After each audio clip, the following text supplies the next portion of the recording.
Jeudi 28 août 2025, chers téléspectateurs, bonsoir et bienvenue dans ce journal version française de Viva. Dans les actualités de ce jour, à la suite de l'accident survenu hier lors de la formation pour l'obtention du brevet de parachutiste ayant causé la mort de 3 officiers, le ministre des Forces armées a rappelé qu'une surveillance particulière avait été mise en place avant ce 4e saut et que toutes les mesures de sécurité avaient été respectées. Par ailleurs, une commission d'enquête conjointe constituée des forces françaises FASOI et des forces armées malagasy sera mise en place afin de déterminer les causes exactes de l'accident survenu dans le cadre d'un entraînement réalisé conjointement avec les forces françaises dans l'océan Indien. Reportage signé Nervou Latsfiren. L'accident mortel a été causé par un phénomène naturel soudain, une forte rafale de vent, survenue lors de la formation pour l'obtention du brevet parachutiste, provoquant le décès de 3 officiers. Le ministre des Forces armées a précisé qu'un contrôle strict avait été effectué en amont et que toutes les mesures nécessaires, météorologiques, matérielles, techniques et médicales, avaient été respectées avant leur saut. Malgré toutes ces précautions, le phénomène naturel est survenu au moment de l'atterrissage des parachutistes. Le ministre a également souligné qu'une commission d'enquête conjointe des forces françaises de l'océan Indien et des forces armées malagasy sera mise en place afin de prendre des mesures pour améliorer la sécurité des entraînements et prévenir de tels accidents liés à des phénomènes naturels. Les hommages militaires pour les officiers décédés ont eu lieu cet après-midi à la place d'armes du bataillon parachutiste d'Ivatu avant l'acheminement des corps vers leur lieu d'inhumation. Le ministre des Forces armées a appelé à respecter les valeurs malagasy et la douleur des familles et a exhorté chacun à mettre fin aux ingérences visant à déstabiliser les proches des victimes. Ensuite, le général de division Jean de Monicol, nouveau commandant supérieur des forces armées françaises de la zone sud de l'océan Indien, FASOI, nommé le 1er août 2025 et promu général de division, à cette occasion a effectué ce jour une visite courtoisie auprès du ministère des Forces armées, un PAIB. Lors de cette rencontre fraternelle, le général Monicol a expliqué sa volonté de renforcer la coopération avec les forces armées malagasy couvrant les domaines terrestres, aériens et maritimes. Il a également souligné son engagement à améliorer la sécurité dans l'océan Indien et à développer les partenariats avec les pays riverains tout en consolidant les relations de longue date entre FASOI et Madagascar. Plus d'explications. La première chose que je voudrais dire, c'est que c'est en tant que nouveau commandant supérieur des forces armées françaises dans le sud de l'océan Indien, c'est mon premier déplacement à l'étranger et il était tout naturel de venir à Madagascar pour ce premier déplacement au regard de la qualité des liens qui sont les nôtres et qui s'inscrivent dans l'histoire. Notre partenariat est de longue date avec de nombreuses dimensions dans le domaine terrestre, dans le domaine aérien et dans le domaine maritime et je remercie Monsieur le ministre de son accueil et de la chaleur de son accueil. Merci Monsieur le ministre. Dans un tout autre sujet, la réhabilitation du tarmac 1 de l'aéroport d'Ivatu est achevée. Cette infrastructure permettra désormais d'accueillir des vols nationaux et internationaux ainsi que des vols cargo. Il s'agit d'un projet important qui contribuera à attirer les compagnies aériennes que Madagascar souhaite voir opérer sur son territoire et atteindre l'objectif fixé par le gouvernement d'accueillir 1 million de touristes d'ici 2028, d'après Ravinala Airports, premier responsable des aéroports d'Antananarivo et de Nosibé. Plus de détails avec Fanjese Namiré sur les images de Nzar Ranjiansu. Des infrastructures conformes aux normes internationales ont été réalisées dans le cadre de la réhabilitation du tarmac 1 de l'aéroport d'Ivatu. Les travaux ont débuté le 27 janvier dernier et sont désormais entièrement achevés. Le nouveau tarmac a déjà été utilisé à l'occasion de l'arrivée des délégations de la SADC à Madagascar. De nombreuses rénovations ont été entreprises dans le cadre de cette réhabilitation du tarmac 1, selon les informations.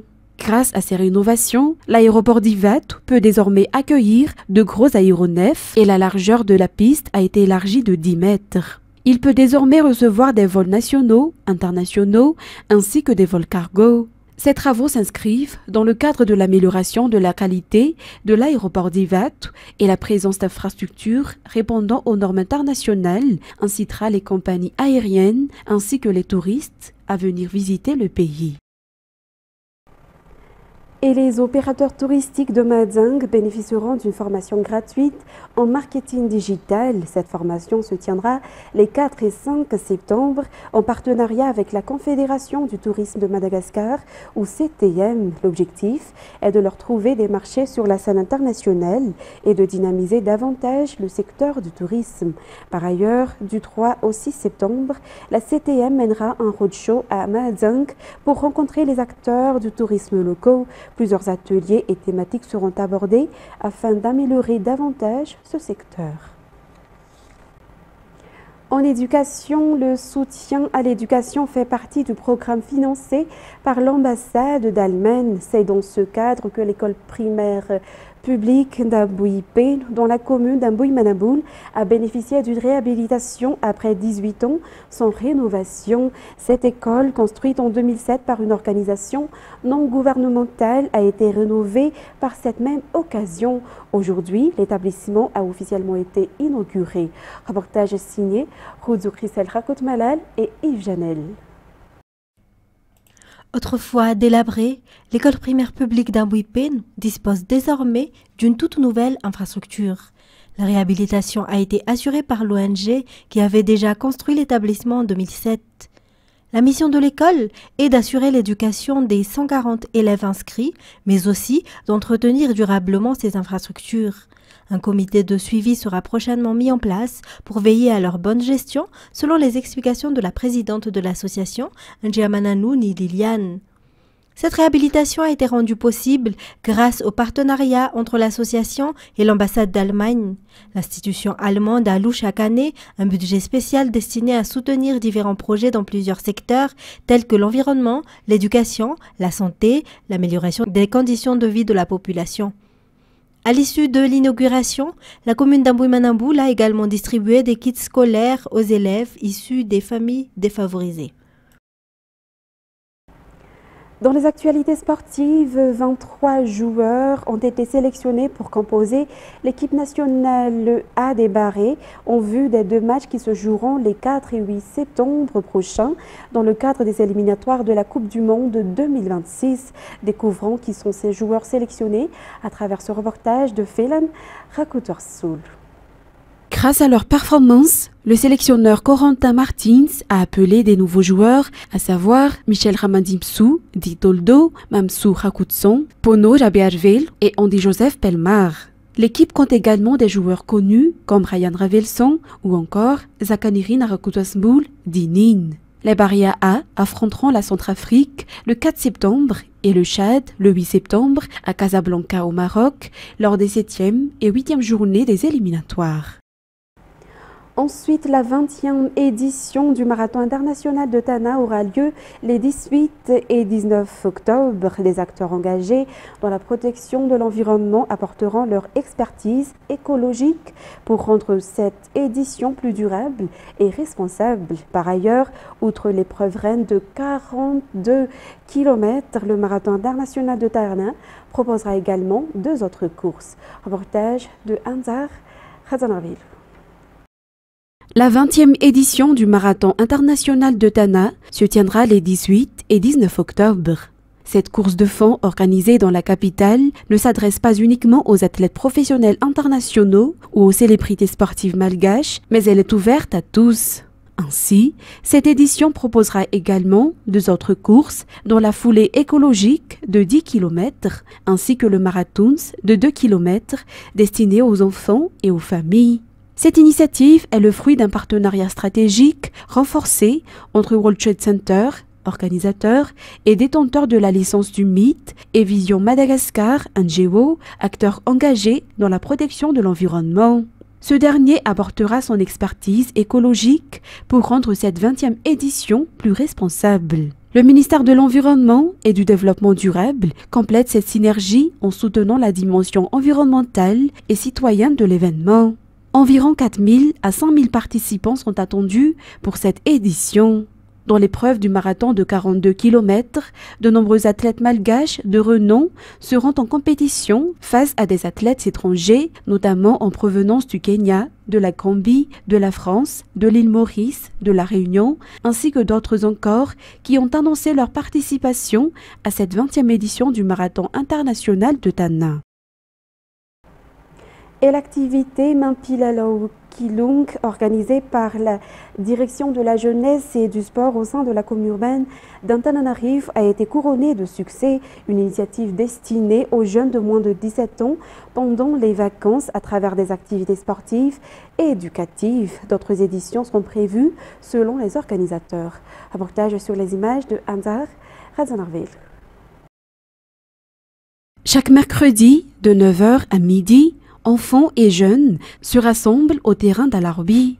Le Mampilalao Kilung, organisé par la Direction des Sports et de la Jeunesse de la CUA, vise à allier loisirs, apprentissage et développement personnel durant les vacances scolaires. Une activité qui s'adresse particulièrement aux enfants et jeunes âgés de 5 à 17 ans issus des 6 arrondissements de la capitale. Au-delà du simple divertissement, cette initiative s'inscrit dans une démarche préventive pour éloigner la jeunesse des fléaux sociaux. S'appuyant sur ses clubs de référence comme l'USCA Foot ou l'USCAR, la CUA entend poser les bases d'un encadrement durable qui pourrait faire naître les talents sportifs de demain. De nombreux jeunes se sont montrés intéressés par cette activité lors de cette première édition et une autre édition est en vue selon les organisateurs. Concernant maintenant les actualités internationales, destination Syrie, les troupes terrestres israéliennes ont mené mercredi soir une opération contre un site près de Damas qui avait été auparavant bombardé, ont rapporté les médias d'État syriens. Israël, qui mène régulièrement des frappes en Syrie, n'a pas confirmé cette opération. Reportage sur les images de France 24. Nous avons pour le moment aucune déclaration formelle, ni de la part de l'armée israélienne, ni du gouvernement, mais nous avons quelques pistes. Nous savons qu'il y a en ce moment une immense pression américaine pour pouvoir arriver à un accord de sécurité. C'est loin d'être un accord de paix, c'est loin d'être d'établir des relations bilatéral diplomatique, mais un accord basique de sécurité entre la Syrie et Israël avant la réunion des Nations Unies, l'Assemblée générale le mois prochain. Et il paraît que c'est possible que une des raisons pour l'activité israélienne cette nuit en Syrie, c'est que l'armée israélienne essaie toujours d'établir des systèmes d'écoute ou même des postes petits postes cachés israéliens dans le territoire syrien avant de signer aucun accord. Nous avons un reportage de soldats syriens qui ont trouvé et essayé de démanteler des systèmes d'écoute apparemment israéliens qu'ils ont trouvés sur des routes principales syriennes et qui ont été bombardés eux-mêmes par les Israéliens lorsqu'ils faisaient ce travail. Nous savons aussi, par contre, une autre petite piste, que 4 hélicoptères israéliens sont atterris hier nuit dans la ville du sud de la Syrie, la ville druze de Soueda, où Israël fournit de l'aide humanitaire et possiblement, pas formellement, des armes pour la population druze qui a été sous attaque de Bédouins et même de forces syriens ce dernier mois. Mais ce ne sont pas plus que des pistes. Nous ne savons pas exactement ce qu'ont fait ces forces israéliennes pendant la nuit en Syrie. Nous attendons des confirmations de tout cela. Les enquêteurs cherchent à comprendre ce qui a poussé une personne lourdement armée à ouvrir le feu mercredi 27 août dans une église de Minneapolis, attenante à une école catholique, tuant 2 enfants et blessant 17 personnes avant de se suicider. Les précisions de France 24. Les hommages aux victimes de la tuerie de l'église de l'Annonciation se multiplient à Minneapolis. Mercredi, un tireur a ouvert le feu en pleine messe dans le lieu de culte attenant à une école catholique. 2 enfants, âgés de 8 et 10 ans, ont été tués et 14 autres blessés, ainsi que 3 adultes. Un traumatisme profond pour toute une ville. C'est présent à l'esprit de chaque Américain. En tant que parent, vous avez des enfants à l'école. C'est le pire scénario auquel vous devez malheureusement penser. L'assaillant, né Robert Westman, avait changé de nom pour Robin il y a 5 ans, s'identifiant dès lors comme une femme. Diplômé en 2017 de l'école qu'il a attaquée, le tireur âgé de 23 ans avait préparé un manifeste qui devait être diffusé sur Internet, mais bloqué par la police. Ce manifeste montre le tireur sur la scène de crime ainsi que des écrits troublants. Ces vidéos ont été retirées d'Internet avec l'aide du FBI et nos enquêteurs examinent avec attention leur contenu. Les 3 armes utilisées lors de l'attaque ont toutes été acquises légalement. De quoi relancer le très sensible débat sur les armes à feu aux États-Unis. Ne laissez personne vous dire que les armes à feu ne sont pas le problème, parce que c'est le cas. Il y a plus d'armes à feu que de personnes aux États-Unis. C'est un problème. Cette année, au moins 287 tueries de masse, définies comme faisant au moins 4 morts ou blessés, ont eu lieu aux États-Unis, selon l'ONG Gun Violence Archive. Et pour terminer cette édition, Destination Cameroun, la présidentielle dans ce pays est prévue le 12 octobre. Dans le pays, l'opposition tente de se mobiliser. Elle peine à former une coalition et dans ce contexte, un collectif d'intellectuels a publié une tribune pour l'exhorter à mener des négociations sérieuses et à mettre de côté les ambitions personnelles de ses leaders. Reportage signé France 24.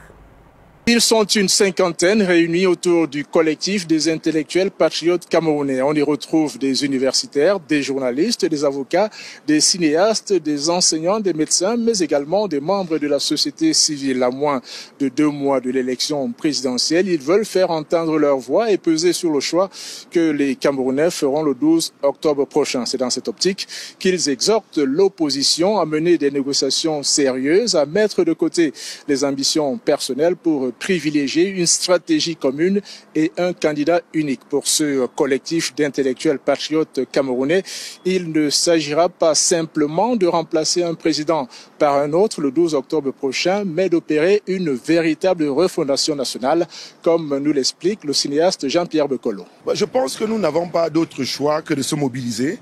Et nous sommes la société civile. On voudrait mobiliser tous les Camerounais parce qu'ils ont rendez-vous avec l'histoire. Le monde nous attend, l'Afrique nous attend.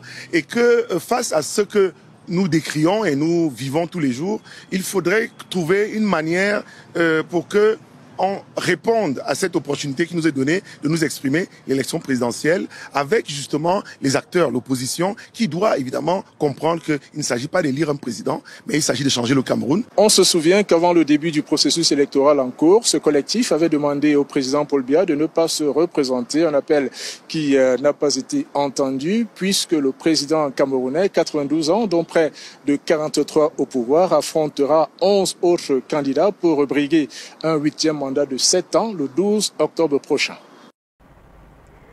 Mesdames et messieurs, c'est avec ce reportage que nous terminons cette édition d'aujourd'hui. Merci de l'avoir suivi jusqu'à son terme et rendez-vous demain pour de nouvelles actualités. Au revoir à tous.